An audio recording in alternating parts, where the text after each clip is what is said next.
राज्याच्या आर्थिक व्यवस्थेवर पडतात चित्र कालच्या आर्थिक पाहणी अहवालामध्ये आपल्याला पाहायला मिळालेलं आहे। आज जे बजेट आज जाहीर होत आहे, मला वाटतं की हे टॅक्सेस जास्त लावू शकणार नाही, कारण की आत्ता राज्याला या सगळ्या कर्जाच्या डोंगरापोटी जवळपास 67,000 कोटी रुपये दर वर्षी आपल्याला त्या ठिकाणी द्यावं लागतं आहे।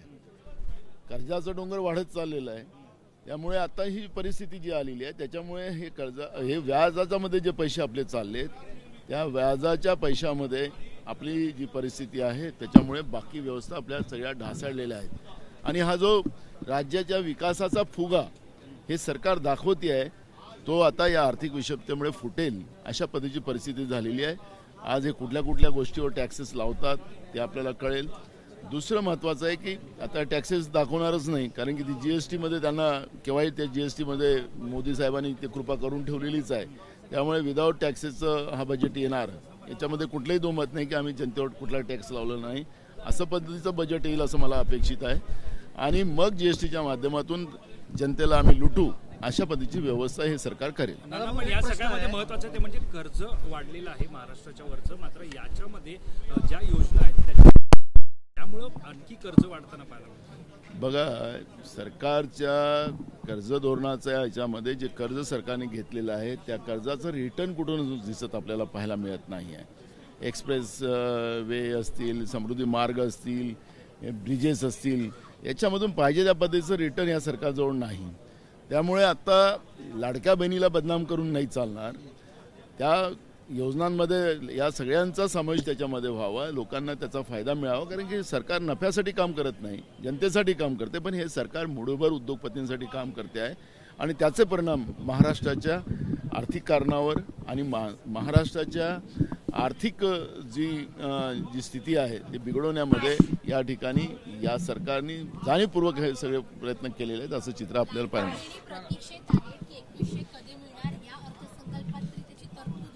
अहो, हे सरकारच खोटारडं सरकार आहे, हे लबाडाचं सरकार आहे, हे जेवल्याशिवाय खरं नाही असं म्हणतात आहे, तसं या सरकारची परिस्थिती आहे। आणि मला असं वाटतं की लाडक्या बहिणीला 2100 नाही, शेतकऱ्यांनाही कर्ज माफ करणार नाही आणि कुठलं तरी कारण सांगून हे पळ काढेल असं या पद्धतीचं हे सरकार आहे। त्यामुळे बजेट येऊ द्या, 2 वाजता बजेट आहे आणि बजेट आल्यानंतर आर्थिक पाहणी अहवाल आणि बजेट याची तुलना आम्ही तुमच्यासमोर मांडू, राज्याच्या जनतेच्या समोर मांडू। आणि मला असं वाटतं की थोडा वेळ राहिलेला, काही तास बाकी आहे, त्याच्यानंतर आपण बोलू।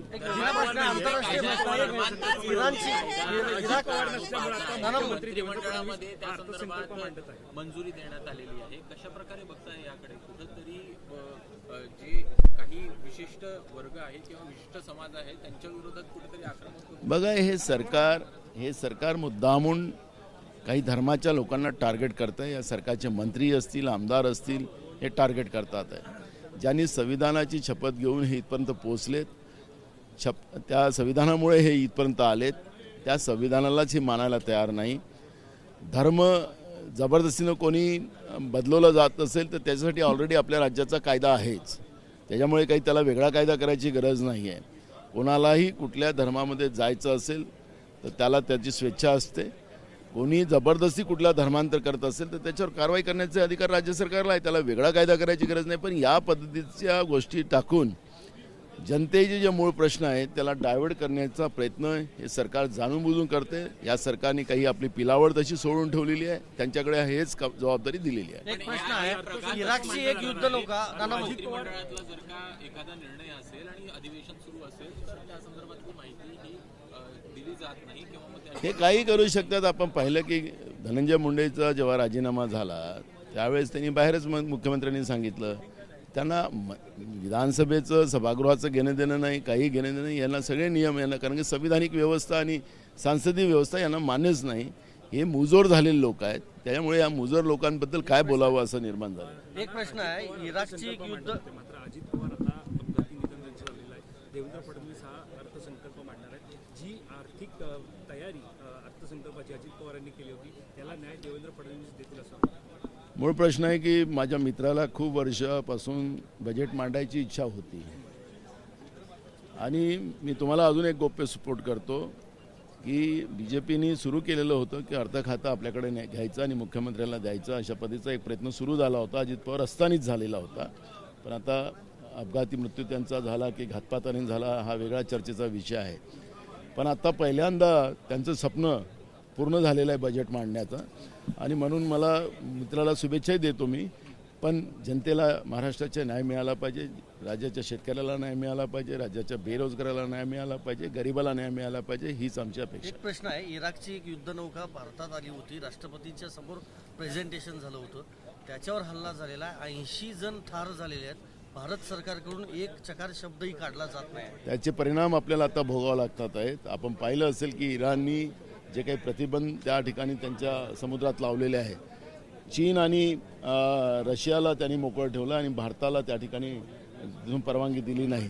त्याचे परिणाम आता भारताला भोगावं लागेल. आणि या लोकांना कळत का नाही, ज्यावेळेस सगळे मुस्लिम कंट्रीज आपल्या विरोधात गेले त्यावेळेस इराणच आपल्याबरोबर राहिला आणि काश्मीर हा भारताचाच भाग आहे हे सांगण्याचं काम त्यावेळेस तिथल्या राष्ट्राध्यक्षांनी केलं. आणि नेहमी ज्यावेळेस आपल्या देशावर अडचण आली त्यावेळेस डॉलरचा विषय नाही, रुपयानी आपल्याला त्यांनी सगळं तेल दिलेलं होतं. त्या इराणबरोबर भारताने राहायला पाहिजे होतं.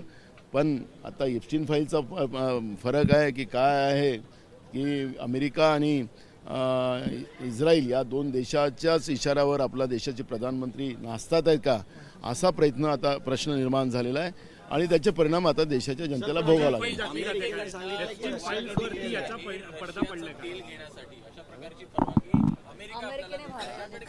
पण यावं तर लागेल त्याला इराणवरूनच. मग इराणनीच भारतामध्ये येण्याला बंद केली, त्याचे परिणाम सगळे भोगावे लागणार आहेत.